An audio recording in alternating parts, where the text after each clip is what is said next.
안녕하세요. 저는 리처드 브랜든입니다. 워싱턴 DC에 위치한 글로벌 전략 연구소에서 국제 정치와 안보를 연구하며 동북아시아의 정세와 한미 동맹을 주요 연구 주제로 삼고 있습니다. 이 지역에 대한 저의 관심은 단순히 학문적인 호기심에서 비롯된 것이 아닙니다. 20대 초반 교환학생으로 한국에서 1년을 보냈던 특별한 경험이 현재의 연구 방향을 결정지었기 때문입니다. 서울에 도착했을 당시 활기찬 거리와 경제적 성장, 다채로운 문화가 강렬한 인상을 남겼지만 제가 진정으로 매료된 것은 한국이 처한 지정학적 현실이었습니다. 한국인들의 일상에 스며든 긴장감과 안보 문제는 단순히 학문적 관심사가 아니라 제가 몸소 느낀 현실로 다가왔습니다. 특히 DMZ 방문 경험은 잊을 수 없습니다. 그곳에서 느꼈던 팽팽한 긴장감과 군사적 대비 태세는 저에게 안보와 평화의 중요성을 뼈저리게 각인시켰습니다. 이 경험은 제가 국제 정치와 안보를 연구하는 데 있어 한반도를 중심으로 삼는 계기가 되었습니다. 도널드 트럼프 대통령의 재선 소식을 접했을 때 저는 그의 재등장이 동북아시아 정세와 한미 관계에 어떤 영향을 미칠지 고민에 잠겼습니다. 트럼프 특유의 직설적이고 비전통적인 외교 방식은 기존 미국 대통령들과는 사뭇 달랐습니다. 그의 정책 방향은 동맹국들에게 더 많은 부담을 요구하는 동시에 기존 안보 구조를 재편하려는 뚜렷한 의도를 담고 있었습니다. 트럼프 대통령의 첫 임기 동안 저는 아메리카 퍼스트라는 구호 아래 추진된 동맹 정책 변화들을 직접 목격했습니다. 그 중에서도 방위비 분담금 협상은 가장 논란이 컸던 사례로 기억됩니다. 워싱턴 DC에서 열린 국제안보 세미나에서 트럼프 행정부 관계자가 한국의 기존보다 5배 높은 50억 달러의 방위비 분담금을 요구한 배경을 설명한 장면이 떠오릅니다. 그는 트럼프 대통령은 동맹국들이 자립적 방위 능력을 갖추어야 한다는 신념을 가지고 있다라며 이를 단순한 협상이 아니라 전략적 메시지로 해석해야 한다고 강조했습니다. 처음에는 과도한 요구로 느껴졌지만 시간이 지나며 이 요구가 트럼프 행정부의 정책 철학을 보여주는 핵심 사례라는 점을 이해하게 되었습니다. 그 협상 과정에서 저는 한국 내 반발과 논란을 지켜보며 트럼프 대통령의 요구가 단순한 재정적 압박이 아님을 깨달았습니다. 이는 한국에게 기존의 방위 의존에서 벗어나 스스로 방어할 수 있는 능력을 갖추라는 압박이자 제안이었습니다. 특히 주한미군 철수 가능성까지 암시했던 트럼프의 발언은 당시 큰 충격을 안겨주었습니다. 이 발언이 단순한 협상 카드였는지 아니면 진심 어린 경고였는지를 두고 고민했던 기억이 납니다. 시간이 지나며 그의 메시지는 단순한 수사적 발언이 아니라 근본적인 정책 변화의 일부라는 점이 더욱 명확해졌습니다. 2016년 대선 당시 트럼프 대통령이 언급한 한국과 일본의 핵무장 가능성도 특히 기억에 남습니다. 그는 한국이 스스로를 방어하기 위해 핵무기를 보유한다면 상황이 더 나아질 수도 있다라고 발언하며 기존의 미국 외교 정책과는 대조적인 입장을 드러냈습니다. 당시 워싱턴의 전문가들은 이 발언을 선거를 위한 전략적 수사로 치부했지만 저는 다르게 보았습니다. 트럼프의 정책 스타일과 동맹국들에 대한 접근 방식을 고려할 때 이는 자주 국방을 위한 독립적 방위 구조를 구축하라는 메시지로 읽혔습니다. 이러한 경험들은 트럼프의 재선이 한반도와 동북아시아 정세에 어떤 파급 효과를 미칠지 고민하게 만들었습니다. 그의 정책은 단순히 기존 질서를 흔드는 것을 넘어 동맹국들에게 새로운 책임과 선택지를 강요하는 것이기 때문입니다. 트럼프의 이러한 입장은 그의 측근들로부터도 분명히 확인되었습니다. 최근 엘브리지 콜비 전 국방부 부차관보는 북핵 위협을 억제하기 위해 모든 옵션을 고려해야 하며 한국의 핵무장을 배제하지 않아야 한다고 언급하며 핵무장이 단순히 학문적 논의에서 실질적 전략으로 전환될 가능성을 시사했습니다. 저는 이 발언을 접하며 워싱턴 내부에서 이미 한국의 핵무장을 전략적으로 검토하고 있다는 강한 느낌을 받았습니다. 특히 로버트 갈루치 전 특사가 트럼프가 재선되면 한국과 일본이 6개월 이내에 핵무장을 추진할 가능성이 크다고 한 발언은 매우 의미심장했습니다. 그는 단순한 예측을 넘어 워싱턴 내 전문가들이 한반도의 안보 구조가 급격히 변할 가능성을 준비하고 있다는 신호를 보낸 것으로 보였습니다. 이러한 논의는 단순히 미국 내부에만 국한되지 않았습니다.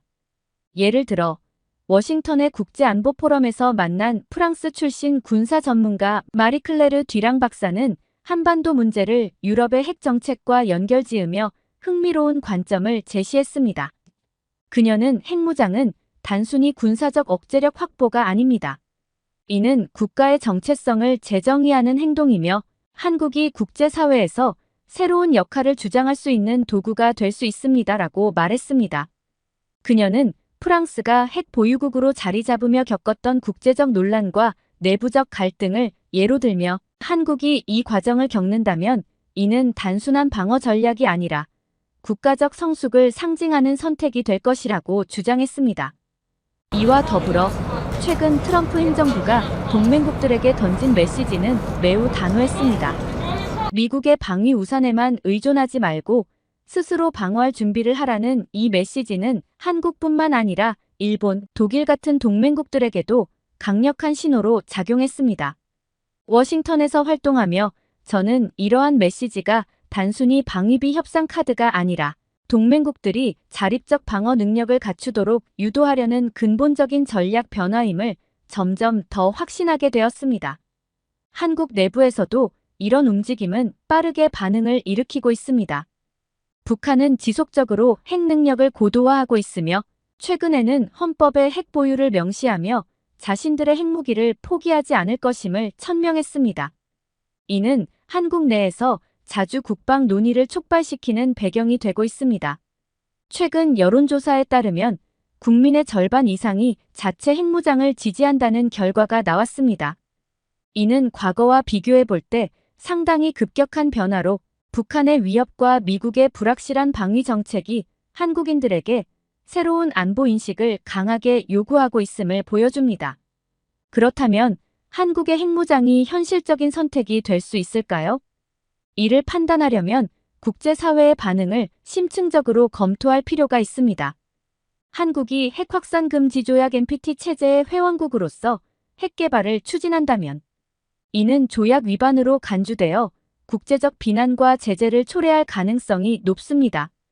특히 중국과 러시아는 한국의 핵무장을 동북아시아의 군비 경쟁 심화로 간주하며 강하게 반대할 것입니다. 일본 역시 한국의 핵 보유를 잠재적 위협으로 간주해 자국 군사력을 강화하는 계기로 삼을 가능성이 큽니다. 이러한 반응은 단순한 외교적 도전으로 끝나지 않습니다. 최근 동료인 일본 출신 안보 전문가 나카무라 유이치와의 대화에서 그는 한국이 핵무장을 추진한다면 일본 역시 이에 대응해 자체 핵 개발을 본격적으로 논의할 수밖에 없습니다. 이는 동북아시아의 군비 경쟁을 가속화하며 국제사회의 안보 지형을 근본적으로 변화시킬 것입니다라고 말했습니다. 그의 의견은 핵무장이 단순히 한국과의 선택으로 끝나지 않음을 분명히 보여줍니다. 이는 동북아시아 전체의 안보 균형을 새롭게 정의하는 결과를 초래할 것입니다. 미국 내부에서도 상황은 단순하지 않습니다. 트럼프 개인은 한국의 핵무장을 긍정적으로 평가할 수 있으나 의회와 외교 정책 엘리트들은 이에 반대할 가능성이 큽니다. 예를 들어 워싱턴의 외교 싱크탱크에서 활동 중인 존 헤이즈는 한국의 핵무장은 단기적으로는 억제력 확보를 의미하지만 장기적으로는 미국의 동맹 네트워크를 약화시킬 위험이 있습니다. 이는 동북아시아에서 미국의 전략적 이익에 부정적인 영향을 미칠 수 있습니다라고 경고했습니다. 이 모든 논의는 한국이 직면한 상황이 얼마나 복잡한지를 여실히 보여줍니다. 그러나 저는 동시에 이 상황이 한국에게 위기인 동시에 기회라고 생각합니다. 한국이 이 기회를 잘 활용한다면 단순히 변화에 대응하는 것을 넘어 독립적인 안보 전략을 구축하며 국제사회에서 더 강력한 역할을 할 수 있는 발판이 될 수 있습니다. 이는 단순히 핵무장을 추진하느냐의 문제가 아니라 한국이 자주 국방을 실현하며 국제사회의 신뢰를 유지하는 방안을 찾아가는 과정이 될 것입니다. 트럼프 대통령의 재선은 한국이 스스로의 방어를 재정의하는 데 있어 결정적인 전환점으로 작용할 가능성이 큽니다. 핵무장이 그 답이 될지 혹은 다른 방안이 더 적합할지는 한국이 국제적, 국내적 압력을 어떻게 조율하느냐에 달려 있습니다. 저는 이 변화의 순간이 도전과 기회라는 점에서 한국이 직면한 현실을 새롭게 고민하게 만든다고 생각합니다.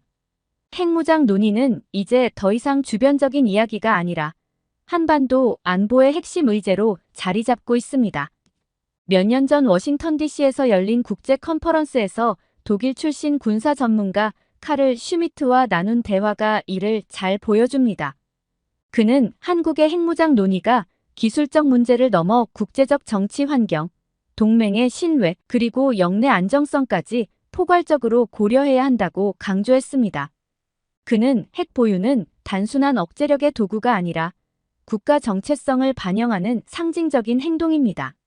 한국이 핵을 보유한다면 중국과 일본, 그리고 러시아와의 관계에서 미칠 영향을 신중히 평가해야 합니다. 하지만 동시에 북한의 지속적인 위협 속에서 한국이 아무런 조치를 취하지 않는 것도 불가능합니다라고 말했습니다. 그의 분석은 단순히 군사적 논의에 그치지 않고 핵무장이 동북아시아 전체에 미칠 파급 효과를 심도 있게 다루고 있었습니다. 이와 같은 맥락에서 얼마 전 일본인 국제정치 전문가 나카무라 유이치와 나눈 대화도 의미심장했습니다. 그는 한국의 핵무장은 일본에서도 파장을 일으킬 가능성이 높습니다. 일본은 역사적으로 미국의 안보 우산 아래에서 군사력을 제한해왔지만 한국이 핵을 보유한다면 일본 역시 유사한 선택을 검토하지 않을 수 없을 겁니다. 이는 단순히 북한의 위협 때문이 아니라 한국이 전략적 우위를 차지하려는 움직임에 대한 대응일 것입니다라고 말했습니다. 그의 말처럼 한국의 선택은 단순히 한반도를 넘어 일본과의 관계, 그리고 동북아시아 전체의 안보 균형에 깊은 영향을 미칠 것입니다. 특히 그는 일본 내부에서도 트럼프 재선을 계기로 군사적 자립과 재무장을 논의하는 움직임이 더욱 활발해질 것이라고 덧붙였습니다. 이런 국제적 맥락 속에서 한국 내부에서도 핵무장을 둘러싼 논의는 정치권과 사회 전반으로 확대되고 있습니다. 보수 진영에서는 북한의 헌법적 핵무력 명시와 지속적인 도발에 대응하기 위해 핵무장이 더 이상 선택이 아닌 필수라고 주장하고 있습니다. 이들은 북한의 위협을 억제하려면 한국도 대등한 억지력을 확보해야 한다고 말하며 자주 국방의 중요성을 강조합니다. 반면 진보 진영에서는 핵무장이 동북아시아 군비 경쟁을 심화시키고 국제사회의 신뢰를 약화시킬 것이라고 경고하며 신중한 접근을 요구하고 있습니다. 흥미로운 점은 핵무장을 둘러싼 찬반 논쟁에도 불구하고 한국이 기존 안보 의존에서 벗어나 독립적인 방위 능력을 강화해야 한다는 공감대는 형성되고 있다는 점입니다. 영국 출신의 전략 분석가 앤드루 밀러와의 대화는 이러한 논쟁의 국제적 시각을 더욱 풍부하게 했습니다. 그는 한국이 핵무장을 선택한다면 국제사회에서 예상치 못한 고립을 경험할 수 있습니다. 특히 한국이 미국과의 동맹을 유지하려는 동시에 독립적인 방위 전략을 수립하려는 과정에서 중국과 러시아의 반발을 어떻게 처리할지가 가장 큰 도전 과제일 것입니다라고 말했습니다. 그는 이어서 하지만 트럼프 재선으로 인해 한국의 핵무장 논의가 이제는 불가피한 대안이 되어가고 있습니다. 이는 기회와 위험을 모두 내포하고 있지만 한국이 이 도전을 어떻게 전략적으로 풀어나가느냐에 따라 국제적 위상이 달라질 겁니다라고 덧붙였습니다. 결국 한국의 핵무장은 단순히 군사적 도구의 확보를 넘어서 국가 정체성과 외교적 위치를 재정의하는 중요한 계기가 될 수 있습니다. 국제사회의 신뢰와 긴장을 모두 관리하며 독립적인 안보 체계를 구축하려면 한국은 창의적이고 장기적인 전략을 수립해야 할 것입니다. 이는 단순한 도전이 아니라 한국이 새로운 국제적 역할을 모색할 수 있는 중요한 기회이기도 합니다. 북한의 지속적인 도발과 핵무기 고도화는 한국 내부에서 자주 국방의 필요성을 더욱 부각시키고 있습니다. 최근 북한은 헌법에 핵 보유를 명시하며 핵무기를 포기하지 않을 것임을 선언했고, 이는 국제사회의 강력한 비난을 받았습니다. 그러나 이 선언은 단순히 북한의 의도를 명확히 하는데 그치지 않았습니다. 한국 사회에서는 이러한 북한의 행보가 단순한 군사적 긴장을 넘어 자체적인 방어 능력을 강화해야 한다는 여론의 상승으로 이어지고 있습니다. 이를 보여주는 대표적인 지표로 최근 여론조사를 들 수 있습니다. 국민의 50% 이상이 자체 핵무장을 지지하고 있다는 결과는 과거에 비해 급격한 인식 변화를 나타냅니다. 이는 북한의 위협과 더불어 미국의 방위, 정책 변화에 대한 불확실성이 한국 사회 전반에 미치는 영향을 반영합니다. 저는 이러한 변화를 개인적으로 매우 흥미롭게 관찰하고 있습니다. 얼마 전 한국에서 근무 중인 스웨덴 출신 안보 전문가 요한과 저녁을 함께하며 이 주제에 대해 심도 깊은 논의를 나눴습니다. 요한은 동북아시아 안보 문제를 연구하며 특히 한국의 자주 국방 논의를 오랫동안 주시해온 인물입니다. 그는 이렇게 말했습니다. 브랜든, 지금 한국은 그야말로 변화의 기로에 서 있습니다. 트럼프 대통령의 재선은 동맹 정책의 불확실성을 가중시키며 한국이 자체적인 방어 체계를 모색하도록 이끌고 있습니다. 이는 자연스러운 반응이지만 동시에 주변 강대국들과의 관계를 어떻게 재구축할지에 대한 고민을 함께 요구하는 복잡한 문제입니다. 그의 말은 핵무장이 단순히 군사적 수단을 확보하는 것 이상의 과제를 동반한다는 점을 시사했습니다. 요한과의 대화는 저로 하여금 핵무장이 가진 외교적 의미와 전략적 중요성에 대해 다시 한번 생각하게 했습니다. 핵무장은 단순히 억제력을 제공하는 군사적 도구가 아닙니다.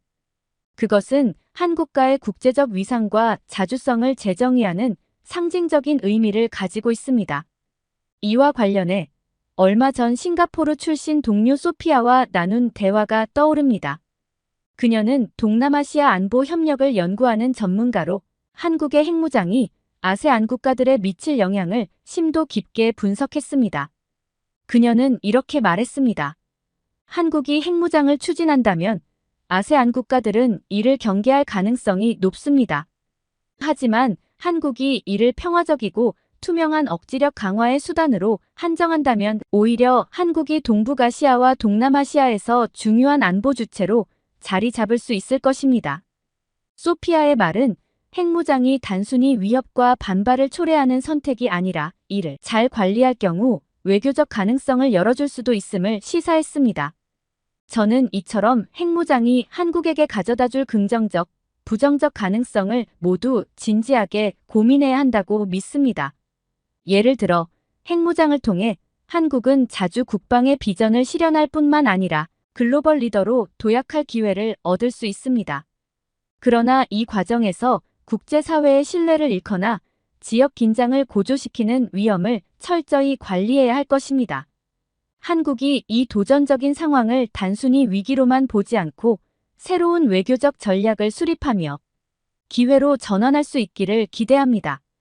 한국의 선택은 단순히 북한과의 군사적 대치에 국한되지 않습니다.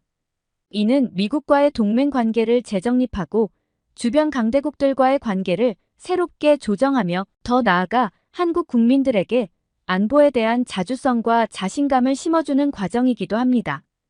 특히 젊은 세대에게는 이러한 변화가 단순히 군사적 논의를 넘어 한국의 정체성과 주체성을 강화하는 계기로 여겨지고 있습니다. 저는 서울에서 만난 한 대학생과의 대화를 통해 이를 실감했습니다.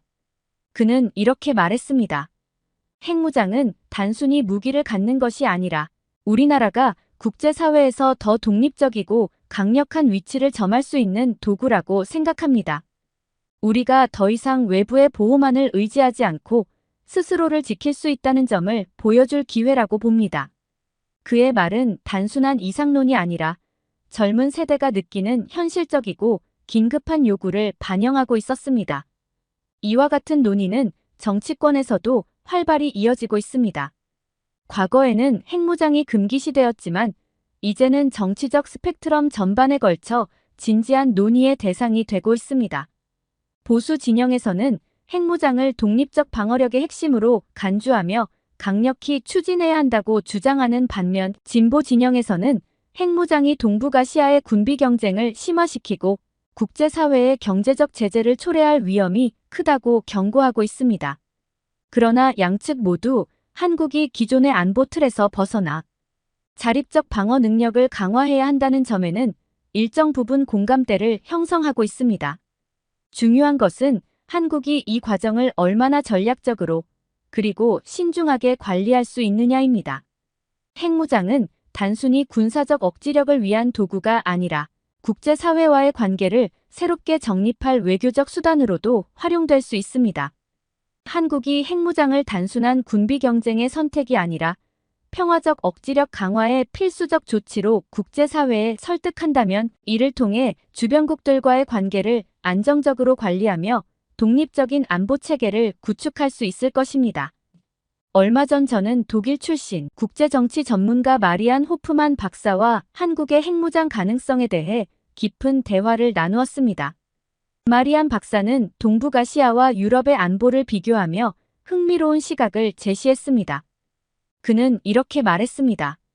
브랜든, 한국이 핵무장을 결정한다면 그것은 단순히 군사적 억제력을 넘어서 자주적 국가로 자리 잡는 상징이 될 것입니다. 그러나 그 과정에서 신중한 외교적 접근이 필수적입니다. 물론 이 과정에는 수많은 장애물과 도전이 따를 것입니다.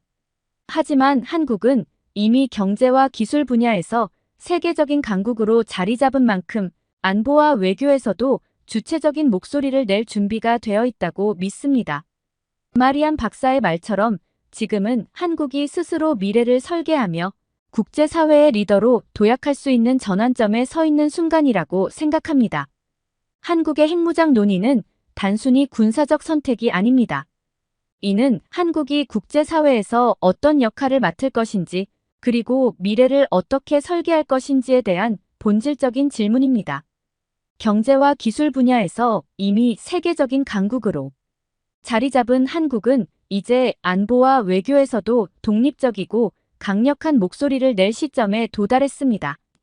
한국의 자주 국방은 미국과의 동맹 약화를 의미하지 않습니다. 오히려 자립적인 방어력을 통해 동맹을 더 대등하고 강력한 형태로 발전시킬 수 있습니다. 미국은 동맹국들이 자립적인 방어 능력을 갖추기를 요구해왔습니다. 한국이 독립적인 방어 체계를 구축한다면 미국과의 협력은 더욱 긴밀하고 전략적인 수준으로 격상될 것입니다. 트럼프 대통령의 재선은 이런 변화의 촉매제가 될 가능성이 큽니다. 새로운 동맹 모델로 전환하면서 상호 신뢰와 존중을 기반으로 한 협력의 틀을 만들 기회가 열리고 있습니다. 그러나 이 과정은 현실적인 도전과 반발에 직면할 것입니다. 이 모든 과정에서 한국 국민들의 결속과 의지가 중요합니다. 한국은 이미 외환위기와 같은 수많은 도전을 극복하며 전 세계에 강인한 단결력을 보여줬습니다. 오늘날의 도전은 과거와는 다른 차원의 위기이지만 과거의 경험은 한국이 다시 한번 이러한 상황을 극복할 수 있음을 증명합니다. 핵무장 논의는 단순히 군사적 선택이 아니라 국민들이 스스로의 미래를 결정하고 함께 만들어가는 과정입니다. 젊은 세대는 이 변화의 중심에 설 주역들입니다. 이들은 새로운 사고와 혁신적인 아이디어를 통해 한국의 미래를 설계하고 주체적으로 나아갈 방향을 결정할 것입니다.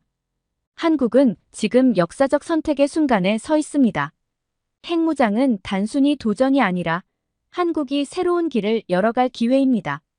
이 선택은 동북아시아뿐 아니라 세계의 안보 지형에도 커다란 영향을 미칠 것입니다. 한국이 이 도전과 기회를 어떻게 다루느냐에 따라 그 미래는 크게 달라질 것입니다. 저는 한국이 이 과정을 통해 단순히 변화에 대응하는 것을 넘어 글로벌 리더로 도약할 수 있을 것이라고 확신합니다. 결국 한국의 선택은 한 나라의 문제가 아닙니다. 이는 동북아시아와 세계의 미래를 결정짓는 중요한 요소입니다. 저는 한국이 이 도전을 기회로 삼아 국제사회에서 새로운 길을 열어가길 기대합니다. 한국이 이 선택을 통해 스스로를 더욱 강력한 국가로 만들어가는 모습을 지켜보는 것은 매우 고무적일 것입니다. 여기 한 동양인 여성이 수풀이 우거진 산속에 쓰러져 있습니다. 수색 끝에 그녀를 발견한 미국 경찰은 동양인 여성을 흔들어 깨워보지만 의식이 없자 그녀를 등에 업고 달리기 시작합니다. 동양인 여성과 미국 경찰의 인연은 이날부터 시작되는데요. 과연 그들에겐 무슨 일이 생겼을까요? 안녕하세요. 저는 미국의 작은 소도시에서 경찰관으로 일하고 있는 테디라고 합니다. 제가 현재 근무하고 있는 경찰서가 미국에서도 얼마나 외진 곳인지 말씀드리자면 경찰 직원은 저를 포함해 7명이 전부이고 심지어 2년 뒤면 다른 경찰서와 통합해서 없어진다는 말이 있을 정도랍니다. 미국에서도 이곳을 완전 깡시골이라 부를 정도로 사건 사고도 일어나지 않는 한적한 마을입니다. 저는 이곳에 6개월 전 발령받았어요. 원래 저는 캘리포니아주의 레이크 카운티의 보안관으로 근무하고 있었지만 몇 개월 전 제 동료를 잃은 슬픔에 힘들어하던 시기가 있었어요. 함께 입사했던 동기 마크가 인질극 현장에서 임무가 주어졌는데 안타깝게도 범인이 쏜 총에 맞는 모습을 그대로 직관하게 되었고 그 충격으로 한동안 트라우마를 겪었습니다. 밤엔 잠이 오지 않아 수면제를 먹기 일쑤였고 그렇게 잠이 들더라도 항상 제가 총에 맞는 꿈을 꿔 놀라 잠에서 깨는 것을 반복했습니다. 그런 나날들이 반복되자 더 이상 경찰로서의 임무를 수행하기가 어렵다고 판단했고 저는 사직서를 제출했습니다. 그런데 평소 저를 아꼈던 선배 경찰 존슨이 저를 극구 만류하였고 저는 그의 도움으로 한적한 시골 마을의 보안관으로 발령받게 된 거죠. 제가 발령받은 곳은 미국에서도 외곽 지역이다 보니 마을 인구가 적기도 하고 특별한 사건 사고도 일어나지 않았습니다. 사고가 일어난다고 하더라도 그동안 제가 맡아왔던 사건에 비하면 아주 귀여운 수준의 사고들이었어요. 예를 들자면 도로 중간에 자동차가 고장났다며 도움을 달라던지 키우던 강아지가 없어졌다며 찾아달라는 정도의 민원이었죠. 그런 사건들만 접하다 보니 마음도 어느새 여유로워졌고 잠도 곧잘 자곤 했습니다. 그렇게 조용한 시골 마을에 잘 적응하고 있었고 꽤나 만족했어요. 언젠가는 제 마음도 단단해져 다시 큰 도시에서 강력사건도 맡는 용맹한 경찰의 모습을 꿈꾸기도 했답니다. 그런데 이곳 시골 마을에서 근무하는데 어려운 문제가 딱 하나가 있었어요. 그건 끼니를 챙기는 것이었죠. 막상 이곳에 와서 보니 경찰서 내에 구내식당이 따로 없는 데다 밖에서 사 먹으려고 해도 미국에서 널렸다 하는 햄버거 가게조차 차로 30분을 가야만 겨우 하나가 있을까 말까였는데 그마저도 어느 날에는 오픈을 했다가 또 어느 날에는 문이 굳게 닫혀 있더라고요. 몇 번을 허탕을 치기도 했어요. 마을 근처에는 당연히 끼니를 때울 만한 마땅한 식당이 없었고요. 그래서 처음엔 도시락을 싸서 다녔어요. 이곳 근무자들도 대부분 도시락을 싸왔습니다. 그런데 도시락을 제가 싸다 보니 매일 같은 메뉴를 싸기 일쑤였습니다. 그러다 보니 영양소가 균형 있게 잡힌 식단을 기대하긴 어려운 상황이었죠. 또 어떤 날에는 도시락 싸기가 귀찮아서 아침을 잔뜩 먹고 와서 점심은 굶고 일하다가 저녁에 집에 돌아가 끼니를 해결하곤 했습니다. 그런 나날이 반복되다 보니 큰 도시에서 근무할 때가 생각나더라고요. 소고기 패티가 2장 들어가고 큼직한 토마토가 올려져 있는 수제 햄버거와 콜라가 너무 먹고 싶었죠. 게다가 시시때때로 자주 먹었던 달달한 도너츠도 어찌나 그립던지요. 구내식당을 만들려는 시도를 하지 않은 것은 아니었습니다. 현재 근무지가 마을 인구는 적지만 관할 면적이 넓어 경찰서 운영 예산을 충분히 받고 있는 상황이어서 충분히 구내식당도 만들 수 있었는데 문제는 음식을 만들어줄 사람을 구하는 게 쉽지 않았던 거죠. 그러던 어느 날 경찰서에 긴급 신고가 들어왔습니다. 자신의 엄마가 실종됐다는 신고였어요. 실종된 그녀는 제가 사는 동네에 사는 한국인 최 씨 할머니였어요. 동네 여기저기를 찾아도 흔적조차 없다는 아들의 신고였습니다. 우리 경찰관들은 신고를 받자마자 3개조로 나눠 이곳저곳을 수색하기 시작했습니다. 저는 동네를 샅샅이 뒤졌고 약 2시간 만에 그녀를 찾을 수 있었는데요. 알고 보니 할머니가 키우던 강아지가 목줄을 끊고 수풀이 우거진 산속으로 달아났고 강아지를 향해 달려가던 최 씨 할머니는 순간 어지러움을 느껴 산속에서 쓰러져 계셨던 겁니다. 할머니를 발견하자마자 저는 이분을 업고 병원으로 달려갔습니다. 할머니는 저혈압으로 잠시 의식을 잃으셨던 것이라 다행히 위급한 상황은 아니었는데요. 저는 할머니의 아드님이 올 때까지 계속 같이 있어 드렸습니다. 아드님과 할머니는 저에게 너무 감사하다고 연신 인사하셨어요. 그 뒤로 이웃끼리 인사만 하고 지내는 정도였던 사이에서 가벼운 담소를 나누는 사이로 발전하게 되었는데요. 그 이후로 서로의 근황을 말하다가 어쩌다가 먹고 사는 이야기를 하게 되었고 할머니는 밥은 먹고 다니는 거냐고 제게 물으셨어요. 그러자 저는 구내식당이 없어서 매일 점심을 굶으면서 일을 다니고 있다는 농담을 할머니께 던졌는데 갑자기 할머니께서 표정이 굳으시더니 사람이 다 먹고 살자고 하는 짓인데 밥도 못 먹고 일하면 안 된다고 하셨죠. 그리고는 갑자기 구내식당을 당신이 맡는 건 어떠냐고 제안하셨어요. 그러자 저는 할머니 건강도 안 좋으신데 음식 만드는 일이 쉬운 일이 아니라고 만류했어요. 그러자 할머니는 아들 같은 사람들 밥 한 끼 못 해주겠냐고 언성을 높여 말씀하셨습니다. 그러시면서 지금은 은퇴했지만 한국에서 15년, 미국에서는 20년 넘게 식당을 운영했던 경력이 있다고 자랑스럽게 이야기하셨어요. 할머니의 강력한 의지가 보였어요. 하지만 그래도 걱정되었던 저는 할머니의 보호자분이신 아드님에게 허락받는 게 좋을 것 같다고 이야기했습니다. 가족도 할머니가 일하는 것을 찬성하신다고 말씀하신 뒤에야 그녀는 경찰서의 구내식당에서 일하기 시작했습니다. 그런데 최 씨 할머니가 일을 시작하신 첫날 저는 당황했습니다. 구내식당은 안쪽에 있는 조리실이 그대로 보이는 구조라 할머니가 요리하는 모습을 관찰할 수 있었는데요. 걱정스러웠던 저는 할머니가 또 쓰러지는 상황이 발생하지 않았는지 확인하러 왔었는데 웬 검은 김에다가 밥을 싸고 계셨기 때문입니다. 처음에는 할머니가 초밥을 만드시는 줄 알았습니다. 대부분 미국인에게 김은 초밥에나 쓰이는 재료라는 인식이 있거든요. 그런데 자세히 보니 뭔가 이상했습니다.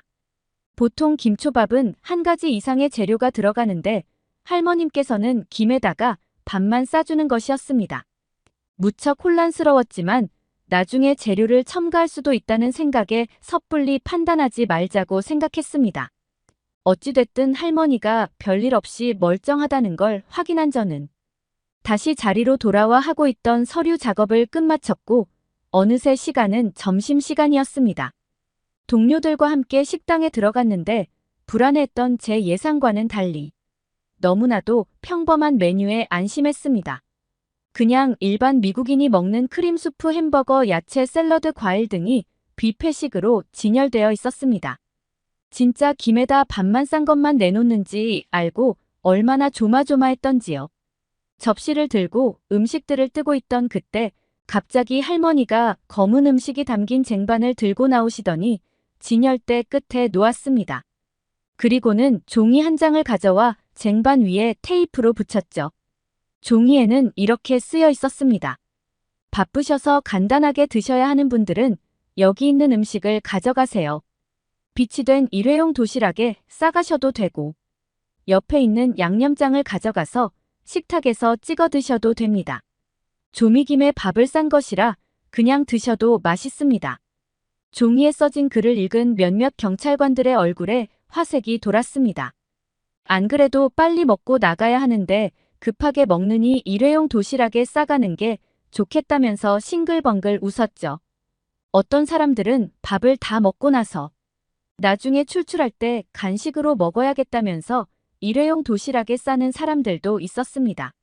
저는 그제야 마음속으로 박수를 치며 할머니의 지혜로움에 감탄했습니다. 빨리 나가야 하는 바쁜 경찰들을 위해 일부러 저렇게 간단한 요리를 만드신 거였구나 싶었어요. 그녀의 깊은 뜻을 알게 되자 비록 간단한 음식일지라도 외면할 수 없었고 동료들과 함께 맛보기 위해 접시에 담아 가져왔습니다.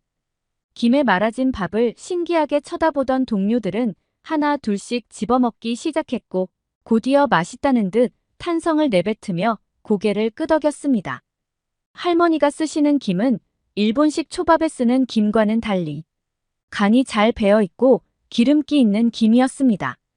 그래서 맨밥에 김만 쌌는데도 먹기 힘들다는 생각이 전혀 들지 않았고 오히려 자꾸만 손이 갔습니다. 할머니가 만들어주신 양념장에 찍어 먹으니 더 맛있기도 했고요. 게다가 시간이 지날수록 할머니의 요리는 처음과 달리 점점 진화하기 시작했습니다. 할머니께서는 김과 밥에 다른 재료들을 넣기 시작했고 김의 종류도 처음 먹었던 짭조름한 조미김 대신 다른 것들도 쓰기 시작했습니다.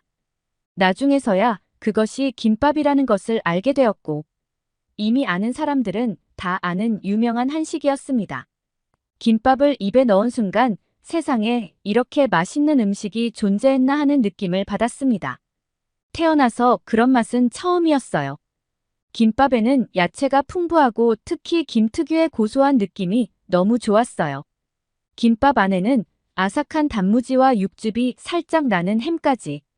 게다가 계란도 있으니 맛과 영양이 완벽히 조화되는 음식이었죠. 정말 말도 안 되게 맛있어서 계속 집어먹었습니다. 그리고 할머니가 김밥과 함께 먹으라며 주신 한국의 컵라면을 먹었는데 정말 김밥과 한국의 컵라면은 환상의 짝꿍 그 자체였어요. 김밥 하나를 먹고 나서 라면 한 젓가락에 국물까지 마셔주면 고급 레스토랑도 부러울 게 없는 완벽한 한 끼 식사가 되었어요. 저뿐만 아니라 다른 동료들의 반응도 폭발적이었습니다. 매일 점심 메뉴가 기대된다고 말할 정도였어요. 할머니가 구내식당을 맡으신 지 3개월 후쯤 놀라운 일이 벌어졌는데요. 갑자기 미국에서 냉동 김밥이 엄청나게 유행을 타기 시작하더라고요. 저를 이곳에 보내준 선배 경찰인 존슨을 오랜만에 만나 근황을 전하다가 한국 김밥에 대해서 이야기를 했더니 존슨은 놀라면서 최근에 경찰들 사이에서도 냉동 김밥 하나 사 먹어보려고 아침부터 트레이더조에 오픈런을 해도 구하기가 어려워 다들 속상해하는데 너는 그것을 매일 먹는다고 하니 정말 부럽다고 하더라고요. 사실 우리 경찰서는 어차피 냉동 김밥이 없어도 할머니가 만들어주신 김밥을 먹으면 된다 생각했기에 단 한 번도 냉동 김밥을 먹으려고 전전긍긍하지 않는다고 자신있게 말했더니 너를 보낼 게 아니라 내가 갔어야 한다는 농담까지 했답니다. 다들 점심이 항상 부실했는데 이렇게 맛이 좋고 푸짐한 음식으로 배를 채우니 천국이 따로 없었습니다. 그리고 저는 가끔 매일 맛있는 점심을 먹어서 너무 행복하다면서 나를 이곳에 보내줘서 고맙다는 말과 함께 존슨에게 우리의 점심 식사 모습을 보내주곤 했는데요. 그런데 그 모습을 본 선배 경찰 존슨이 회사 내부 커뮤니티 게시판에 올렸는데 그게 생각지도 못하게 큰 화제가 되었고 본청에서 같이 근무했던 직원들 사이에서도 소문이 나기 시작했습니다. 그러자 존슨은 제가 사진을 보내줄 때마다 계속 회사 커뮤니티에 점심 사진을 올렸는데 어느 날은 서장님께서 점심을 먹으러 깜짝 방문까지 할 정도였어요. 서장님께서는 김밥의 맛에 놀라워하셨어요. 그리고 서장님은 할머니께 이런 깡시골에 계시기엔 음식 솜씨가 너무 아깝다며 본청으로 나와 일하실 생각은 없냐며 스카웃 제의까지 하실 정도였다니까요. 자칫하면 할머니를 빼앗길 뻔했어요. 할머니는 서장님이 김밥을 맛있게 먹는 모습을 보시곤 본청에 가서 일하는 것은 어렵지만 아직은 여력이 있으니 본청 구내식당에 한 달에 한 번은 김밥을 제공하기로 했다는군요. 서장님은 할머니 말씀에 아이처럼 기뻐하셨는데 그 모습이 충분히 이해가 됩니다. 왜냐하면 김밥을 한번 맛보면 그 맛을 잊을 수가 없을 테니까요. 내일은 우리 경찰들 7명과 최 씨 할머니 댁에 놀러 가는 날인데요. 최 씨 할머니의 간단하지만 맛있는 김밥 만들기 비법을 전수받기 위해서입니다. 다들 일할 때뿐만 아니라 주말에도 김밥을 먹고 싶어 하거든요. 최 씨 할머니께서는 저희에게 손수 김밥 많은 법을 알려주셨고 기억이 나지 않으면 보면서 하라며 김밥 레시피 영상도 보내주셨어요. 저는 그날 이후 김밥을 직접 만들어 보기도 했습니다. 비록 최 씨 할머니의 손맛을 낼 수는 없겠지만 미국에서 잘 팔리는 스팸만 넣어도 될 것 같긴 하더라고요. 처음에는 서툴러서 김이 돌돌 말아지는 것이 잘 안 되었고 속재료를 이것저것 넣는 날은 옆구리가 자꾸 터져 나왔는데 이제는 제법 그럴싸한 모양으로 만든답니다. 이렇게 간편하고 영양가 많고 맛까지 좋은 김밥을 알게 되어 너무 행복하고 지금까지 우리의 점심을 만들어주시는 최 씨 할머니께 무한한 감사의 말씀을 드립니다. 오늘의 사연 어떠셨나요? 오늘의 이야기가 좋으셨다면 구독과 좋아요 눌러주세요. 여러분의 구독과 좋아요는 영상 제작에 큰 힘이 됩니다. 더욱더 감명 깊은 사연으로 찾아뵙겠습니다. 끝까지 시청해주셔서 감사합니다. 더욱더 감명 깊은 사연으로 찾아뵙겠습니다.